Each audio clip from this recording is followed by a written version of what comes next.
சமையலறை விளக்குகள் ஒளிர்ந்து கொண்டு இருந்தன. பர்வதம்மா, லெமன் ஜூஸ் கொடுங்க. உணவகம் செல்ல தயாராகி வந்த மதிவதினி சமையலறையில் நின்றிருந்த மதுச்சந்திரனை கண்டு வியப்பில் வசப்பட்டு நின்றாள். சந்திரா, அக்கா, குட் மார்னிங். என்ன பண்ற சந்திரா? ஏதாவது புது ரெசிபி ட்ரை பண்றியா? மதுச்சந்திரன் அருகில் சென்ற மதிவதினி அவன் முகத்தை சிரிப்புடன் ஏறிட்டாள். அவளுக்கு துணையாக கேரட் அல்வா மீது இதய வடிவில் அலங்கரிக்கப்பட்டிருந்த முந்திரிகளும் நகைத்தன. அக்கா, அது சத்யா, சத்யா, சீக்கிரம் இங்க வாங்க. எதுக்குக்கா அவரை கூப்பிடுற? வர மதி, ஒரு நிமிஷம். நம்ம சந்திரன் வெக்கப்படுறான் சத்யா, சீக்கிரம் வந்து பாருங்க. போக்கா நீ. அல்வா தட்டை எடுத்துக்கொண்டு மாடி நோக்கி விரைந்தான் மதுச்சந்திரன். என்ன மதி, சந்திரன் ஏன் ஓடுறான்? கேரட் அல்வாவை காப்பாத்ததான் சத்யா. இந்நேரத்தில் எதுக்கு இவன் அல்வா செஞ்சுட்டு இருக்கான்? அவன் சந்தோஷமா இருந்தானா உடனே ஏதாவது ஸ்வீட் செஞ்சிடுவான் சத்யா, மறந்துட்டீங்களா? அவன் ஸ்வீட் செஞ்சு ரொம்ப நாள் ஆயிடுச்சே, அதான் மறந்துட்டேன். எதுக்கு சிரிக்கிற மதி? நேத்து நைட்டு அப்படி அழுது வச்சுட்டு இருந்தான், இப்ப பாருங்க சந்தோஷத்துல மிதக்கிறத. நொடிக்கு நொடி உணர்வுகள் மாறுற மாய உலகம் வதினி இது. எது? காதல் உலகம்தான் வதினி. ஒரு நிமிஷம் நீ வேணும்னு இந்த மனசு கெஞ்சும், மறு நிமிஷம் நீ வேண்டாம்னு முரண்டு பிடிக்கும். மதிவதினி மௌனமாய் பார்த்து கொண்டிருக்க அவள் கரத்தை எடுத்து இதழ் ஒற்றினான் சத்யன். தேங்க்ஸ் வதனா, எனக்கு இப்படி ஒரு வாழ்க்கையை கொடுத்ததுக்கு, இவ்வளவு அழகான உறவுகளை கொடுத்ததுக்கு. உணர்ச்சி வசப்பட்ட குரலில் சத்யன் கூற, என்ன சத்யா இது? தன் தோளில் சாய்ந்த மனைவியை மென்மையாக அணைத்து கொண்டான் சத்யன். தன் அறையில் கண்ணாடி முன் அமர்ந்திருந்த மனோகரிணி பின்னலிட்டு முடிக்க கதவை லேசாக தள்ளிவிட்டு உள்ளே சென்றான் மதுச்சந்திரன். ஹனி, சந்தர், எங்க போயிட்டீங்க? கிச்சன்ல இருந்த பேபி. மதுச்சந்திரன் கையில் இருந்த தட்டை கவனித்து, என்ன சந்தர் இது? Carrot halwa honey. நீங்களே செஞ்சீங்களா? ம். எனக்காகவா? ம், என் ராணிக்காக நானே செஞ்சேன். தட்டை வாங்கி மேசையில் வைத்துவிட்டு மதுச்சந்திரனின் மகிழ்ச்சியான முகத்தை கனிவுடன் பார்த்தாள் மனோகரிணி. நேற்று இருந்த சோகம் மாயமாகி இருந்தது. என்ன ஹனி, என் சந்தர் வந்துட்டாரான்னு பார்க்குறேன். ஏக்கம் கொண்ட காதலன் நெஞ்ச பரவசம் கொள்ள கைகளை விரித்து அவளை அழைத்தான் மதுச்சந்திரன். அக்கரங்களில் சரண் புகுந்தவளை இறுக தழுவின அவன் மென்கரங்கள். கைபேசி குறுஞ்செய்தியை அறிவித்த சப்தத்தில் திடுக்கிட்டு விலகினாள் மனோகரிணி. கைபேசியை அப்பால் போட்டுவிட்டு கண்ணாடி முன் நின்றிருந்த மனோகரணியிடம் சென்றான் மதுச்சந்திரன். ரோஸ் வச்சு விடட்டுமா ஹனி? ம். ஒற்றை சிவப்பு ரோஜாவை அவள் தலையில் வைத்துவிட்டு அப்படியே அவளை அணைத்து கொண்டு கண்ணாடியில் பார்த்தான் மதுச்சந்திரன். இந்த எல்லோ ஷர்ட் குத்தா ஒயிட் பட்டியலா உனக்கு பொருத்தமா இருக்கு ஹனி. கணவன் பார்வையில் தெரித்த ரசனையில் அவள் மனதில் ஓர் பூ மலர்ந்தது. நான் எவ்வளவு சந்தோஷமா இருக்கேன் தெரியுமா பேபி? இந்த உலகத்தையே ஜெயிச்ச மாதிரி ஒரு சந்தோஷம். அந்த கடவுளே பார்த்துட்ட மாதிரி ஒரு பரவசம். இதுக்கு மேல இனி எதுவும் வேணாங்கிற நிறைவு honey. I love you so much baby. மனோகரணியை தன் புறம் திருப்பிய மதுச்சந்திரன் அவள் முகம் எங்கும் தன் இதழ்களை மென்மையாக ஒற்றி எடுத்தான். உன் சந்திரன் 100 ஜென்மம். ம், அதுக்கு மேலேயும் வாழ ஆசைப்படுறேன் ஹனி. உச்சரித்த அவன் இதழ்கள் அவள் இதழில் சங்கமித்தன. நொடியில் பல கடந்தோடி கலைத்த பின் மெல்ல மனைவியை விடுவித்தான் மதுச்சந்திரன். கைபேசி ஒலிக்க, நான் 10 நிமிஷத்துல வரேன் சத்யா, வெயிட் பண்ணுங்க. இணைப்பை துண்டித்து விட்டு முகம் மறைத்து ஜன்னல் அருகே நின்றிருந்த மனோகரணியிடம் சென்று அவள் தோள் தொட்டு திரும்பினான் மதுச்சந்திரன். கிளம்பணுமா? ம். லஞ்சுக்கு வருவீங்களா? வர முயற்சி பண்ற குட்டி. கிளம்பட்டுமா? இருங்க கொஞ்சம், அல்வா சாப்பிட்டு போங்க. மறந்துட்டேன் பார், உனக்காக நான் செஞ்சது. நீ தான் சாப்பிடணும் பேபி. அல்வா தட்டை எடுத்து வந்து மனோகரணிக்கு ஸ்பூனில் ஊட்டினான் மதுச்சந்திரன். நல்லா இருக்கா ஹனி? ம். என் சந்திரோட அன்பு தூக்கலா இருக்கு. ஹனி, நீங்க சாப்பிடுங்க. தனக்கு ஊட்டிய கரத்தை பிடித்து முத்தமிட்டு விட்டு, பாய் ஹனி, சத்யா வெயிட் பண்ணுவார் என கிளம்பினான் மதுச்சந்திரன். சந்தர், என்ன ஹனி? தேங்க்ஸ் ரோஸ், அல்வா எல்லாத்துக்கும். மதுச்சந்திரன் சிரிப்புடன் தன் கன்னத்தை காட்ட அவன் முகமெங்கும் முத்தங்களை அள்ளி தெளித்தவளை ஒரு முறை இருக்க தழுவி விடுவித்து சென்றான் மதுச்சந்திரன். 11 மணி அளவில் தன் நிலையில் மனோகரணி கால்குலேட்டரிலும் கணக்கிடுவதும் பேப்பரில் எழுதுவதுமாய் இருந்தாள். மனோ, மனோ, அத்தை வாங்கத்த, உட்காருங்க. இல்ல தங்கம், அத்தை அவசரமா வெளியே போகணும். நேத்தே நினைச்சேன், மறந்துட்டேன். ராதா மனோகரனின் கையை பிடித்து 2 ஜோடி தங்க வளையல்களை அணிவித்தார். அத்தை, எனக்கு எதுக்கு அத்தை? வேண்டாம். மதுவுக்கு வேண்டாம். அது இதுன்னு எதுவும் சொல்லக்கூடாது மனோ. என்னத்த நீங்க? மற்றவங்களுக்கு உதவணும்னு நினைக்கிற என் செல்ல மருமகளுக்கு இந்த அத்தையோட சின்ன பரிசு. அத்தை, தையல் பயிற்சி நிலையம் பற்றி சொல்லிவிட்டான் போலும். சந்திரன் சொன்னான்டா, உனக்கு நாங்க எப்பவும் சப்போர்ட்டா இருப்போம் மனோ. உனக்கு ஏதாவது உதவி வேணும்னா உடனே அத்தை கிட்ட சொல்லிடணும். சரிங்க அத்தை. மனோகரணியின் தலையை வாஞ்சையுடன் வருடினார் ராதா. நான் கிளம்புறேன் தங்கம். பூர்ணா அம்மா நல்ல ஜாதகம் ஒன்று வந்திருக்கிறதா சொன்னாங்க. நான் போய் பார்த்துட்டு வரேன். பூர்ணாவுக்கு இந்த வருஷத்துக்குள்ள கல்யாணத்தை முடிக்கணும்னு உங்க கல்யாணத்தப்பாவே சொன்னாங்க. இந்த வாரம் முடிதான்னு பார்ப்போம். பூர்ணாவுக்கு இந்த ஜாதகமே அமையும். போயிட்டு வாங்கத்த. சரி தங்கம். ராதா விடை பெற்று செல்ல பூர்ணாவிற்கு நல்ல வாழ்க்கையை அமைத்து கொடு ஆண்டவா என மனதினுள் வேண்டிக் கொண்டாள் மனோகரணி. வானிலியில் வெங்காயத்தை போட்ட மரகதமணி பீரோ திறக்கப்படும் சப்தத்தில் அடுப்பை நிறுத்திவிட்டு சென்று பார்த்தார். மனோகரணிதான் தனது காட்டன் புடவைகளை எடுத்து மெத்தையில் போட்டு கொண்டிருந்தாள். மனோ, எதுக்கு இப்போ இந்த புடவையெல்லாம் எடுத்துக்கிட்டு இருக்க? நீ விதவிதமா அழகழகா ட்ரெஸ் பண்ணணும்னு அம்மா எவ்வளவு நாள் ஆசைப்பட்டு இருக்கேன் தெரியுமா? என் செல்ல அம்மு, நான் சொல்றத பொறுமையா கேளுங்க.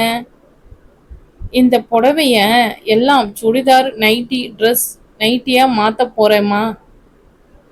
நல்லா இருக்குமா மனோ? தச்ச உடனே பாருங்கம்மா, சூப்பரா இருக்கும். மனோ, இந்த வளையல் காலையில தான் அத்தை வேண்டாங்க வேண்டாங்கன்னு போட்டு விட்டுட்டாங்கம்மா. அழகா இருக்குல்லம்மா? ஆமாடா, நான் போய் டிஃபன் செய்கிறேன். மது இப்போ வந்துடுவான். 2 பேருமே சாப்பிடுங்க. சரிம்மா. மீண்டும் சென்று அடுப்பை பற்ற வைத்து வேலையை தொடர்ந்து மருதமணியின் மனதில் நிழலாய் அவர் மாமியாரின் உருவம் தோன்றியது. என் பிள்ளைய வீட்டுக்குள்ள சேர்த்துடாத மரகதம், உனக்கு ஆபத்து. மனோவுக்கும் ஆபத்து.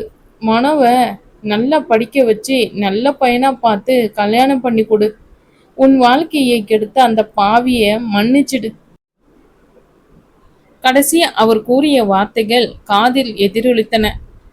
நான் உங்க பேச்ச கேட்காம முட்டாத்தனமா நடந்து என் மனோவின் வாழ்க்கைய பால் செய்ய இருந்தேன்.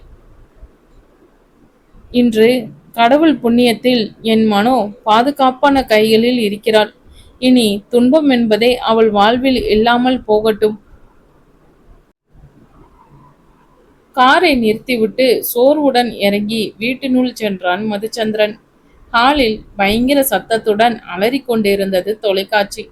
அதை ரசித்தபடி சோஃபாவில் அமர்ந்திருந்தாள் மதுஸ்ரீ. என்ன மது இது? எதுக்கு இவ்வளோ சத்தம்? ரசிக்கிறேன் பிரதர். எனக்கு தலை வலிக்குது. சாரி சாரி, இதோ குறைச்சிடுறேன். தேங்க்ஸ். மதுச்சந்திரன் 4 படிகளை கடந்திருக்க, ஏக் மினிட் பிரதர். என்ன வாலு, என்ன பர்ஃப்யூம் யூஸ் பண்ற பிரதர்? ரொம்ப முக்கியம். மதுஸ்ரீயை முறைத்துவிட்டு விடு விடு என்று படிகளில் ஏறி தன் அறைக்குள் புகுந்தான் மதுச்சந்திரன். Honey honey. வரைந்து கொண்டிருந்த மனோகரிணி மதுச்சந்திரன் குரலில் முகம் மலர நிமிர்ந்தாள். சந்தர், வந்துட்டீங்களா? ஓடிச் சென்று கணவனை அணைத்து கொண்டாள் மனோகரணி. ஹனி என்றவன் கரங்களுள் அவளை இறுக அணைத்தன.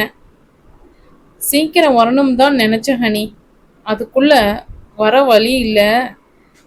சந்தர். மனோகரணி அவனிடமிருந்து விலக, என்ன ஹனி இதெல்லாம்? என்ன சந்தர்? எதை சொல்கிறாள் இவள் என தன்னை குனிந்து பார்த்தவன் நாசி அவ்வாசனையை உணர, சட்டையின் தோல் பகுதியில் லேசாக இருந்த உதட்டு சாயத்தை கண்டவன் விழிகள் குழம்பின. கடவுளே, இந்த பர்ஃப்யூம், லிப்ஸ்டிக் கரை, இதெல்லாம் எப்படி? அவள் அந்த பெண்ணுடையதா? முகசுளிப்போடு கணவன் பதிலை எதிர்பார்த்து நின்று இருந்தாள் மனோகரிணி. ஹனி, சொல்லுங்க சந்தர். ஹனி, நான் வரும்போது ஒரு பொண்ணு ரோட்ல மயங்கி விழுந்துட்டா. நான் காரை நிறுத்தி தண்ணி பாட்டில் எடுத்துட்டு இறங்குறதுக்குள்ள பஸ் ஸ்டாப்ல நின்றுட்டு இருந்த ஒரு கணவன் மனைவி அந்த பொண்ணை தூக்கி தண்ணி எல்லாம் கொடுத்து உட்கார வச்சுட்டாங்க. உடம்பு சரியில்லை போல இருக்கு, வீட்டில் விட்டுடுங்கன்னு சொன்னாங்க மனோ. நான் தனியா போக மாட்டேன்னு சொல்லி அவங்களையும் வர சொன்னேன். அந்த பொண்ணை வீட்டில் விட்டுட்டு அவங்களையும் வீட்டில் விட்டுட்டு வரதான் லேட் ஆயிடுச்சு. இதைதான் அப்பொழுது சொல்ல வந்தானா? ஆனால் சந்தர் அப்பெண்ணை தொட்டு தூக்காத போது எப்படி? மனோகரணி முகத்தில் ஓடும் கேள்வியை படித்தவன், அனி, அந்த பொண்ணு காரை விட்டு இறங்கும்போது திடீர்னு என் மேல சாஞ்சிடுச்சு. மதுச்சந்திரன் தலை கவிழ, பரவாயில்ல விடுங்க சந்தர், போய் குளிச்சுட்டு வாங்க, தூங்கலாம். மதுச்சந்திரன் நகர தொலைபேசி வீறிட்டது. ஹலோ. எடுத்த மனோகரிணி உடனே இணைப்பை துண்டித்தாள். யாரு ஹனி? ராங் நம்பர் சந்தர் என்றால் முகமிருக. மனோகரிணி முகத்தை பார்த்தபடியே குளியல் அறைக்குள் முகுந்த மதுச்சந்திரன் 1 மணி நேரத்துக்கு மேல் ஷவரில் நின்று விட்டு வந்து படுக்கையில் விழுந்தான். எத்தனை அழகாக ஆரம்பித்த நாள் எத்தனை மோசமாக முடிந்திருக்கிறது கடவுளே. ஹனி, தூங்குங்க சந்தர், நாளைக்கு பேசலாம். ஹனி, உனக்கு சந்தர், எனக்கு உங்க மேல கோபமோ வருத்தமோ சந்தேகமோ துளி கூட இல்லை. அமைதியா தூங்குங்க. இல்லை ஹனி, என் சந்தரை பத்தி எனக்கு தெரியும். அனாவசியமா கவலைப்படாம தூங்குங்க. Good night. மனோகரிணி மென்மையாக அவன் நெற்றியில் முத்தமிட்டு போர்வையை அவன் கழுத்து வரை இழுத்து போத்திவிட்டு கண் மூடினாள். அன்றைய நிகழ்வுகளை வெகுநேரம் அலசி கொண்டிருந்த மதுச்சந்திரன் விழிகளுள் களைத்து மூடின. அம்மா. மனோகரிணி வீறிட்டு அலறியதில் மதுச்சந்திரன் உறக்கம் பறந்தோடியது. அவசரமாக எழுந்து விளக்குகளை உயிர்ப்பித்தான். அனி, என்னடா, ஏதாவது கெட்ட கனவா? அம்மா நல்லா இருக்காங்க. குட்டி. எழுந்து அமர்ந்திருந்தவளின் அருகில் அமர்ந்து அவள் முகத்தில் விழித்திருந்த முடிகளை எல்லாம் மென்மையாக ஒதுக்கிவிட்டான் மதுச்சந்திரன். கனவா? கனவா இருந்தால் நன்றாக இருக்குமே. அத்தனையும் கொடிய நிஜமல்லவா? நீ இப்போ நம்ம வீட்டில் இருக்கடா. உனக்கோ அத்தைக்கோ எந்த ஆபத்தும் வராது, வரவும் விடமாட்டேன் ஹனி. மனோகரணியின் பார்வை கணவன் முகத்தில் நிலைத்தது. என் மனதில் தைத்திருக்கும் முட்கள் உங்கள் உதயத்தை கீறி ரத்தம் சிந்தவை செய்வதை என்னால் காண முடியாது சந்தர். என் காயங்கள் என்னோடு போகட்டும். என்ன குட்டி? கனவுதான் சந்தர், சாரி, உங்க தூக்கத்தை கெடுத்துட்டேன். அசடு. தண்ணி குடிக்கிறியா? வேண்டாம், நான் படுத்துக்கிறேன். மனோகரிணி தன் காதுகளை கரத்தால் மூடிக்கொண்டு படுத்திருக்க அவளை புதிராக பார்த்தபடி படுத்திருந்த மதுச்சந்திரன் அவள் கரத்தை மென்மையாக விளக்கினான். விடுங்க சந்தர், எவ்வளவு நேரமாடா இப்படியே தூங்குவ? பரவாயில்ல சந்தர். மனோகரணியின் முகம் காட்டும் வேதனை அக்காதலன் உள்ளத்தை நோக செய்ய அவள் தலையை ஆதரவாய் தடவினான். இந்த குளிரில் ஏன் இப்படி வேர்க்குது? கண்களில் பயம். என்ன குட்டி பண்ணுது உனக்கு? உன் சந்தர் கிட்ட சொல்ல மாட்டியா? சந்தர். மனோகரணி அவன் மார்பில் புதைய அவளை இருக்க அணைத்து கொண்டான் மதுச்சந்திரன். என் காதுல அவ அந்த அவன் அம்மா அம்மாவோட கதறல் எல்லாம் கேக்குது சந்தர். தன் மார்பில் புதைந்திருந்தவளின் தேகம் நடுங்க தொடங்கியதை கண்ட மதுச்சந்திரன் அவள் முதுகை மெல்ல நீவி கொடுத்தான். நான் உனக்கு ஒரு அழகான கதை சொல்றேன் குட்டி. உனக்கு யார் குரலும் கேட்காது. அப்படியே தூங்கிடு. ம். மதுச்சந்திரன் தான் படித்த ஆங்கில நாவல் ஒன்றின் கதையை மென்மையாக குரலில் கூற மனோகரணியின் விழிகள் மெதுவாக மூடின. அவளை துரத்திய குரல்கள் மறைந்து போயின. மனைவி உறங்கியதை உணர்ந்து கதையை நிறுத்திய மதுச்சந்திரன் மணி பார்க்க நேரம் அதிகாலை 3 மணி நெருங்கியிருந்தது. மனோகரணியின் உள்ள கதவை திறந்து விட்டோம். இனி எல்லாம் சுகமே என சந்திரன் எண்ணம் பொய்த்து போனது. நினைத்த மது சுகமானது, தொலைவானதோ? காதல் நெஞ்சம் ரணமானதோ?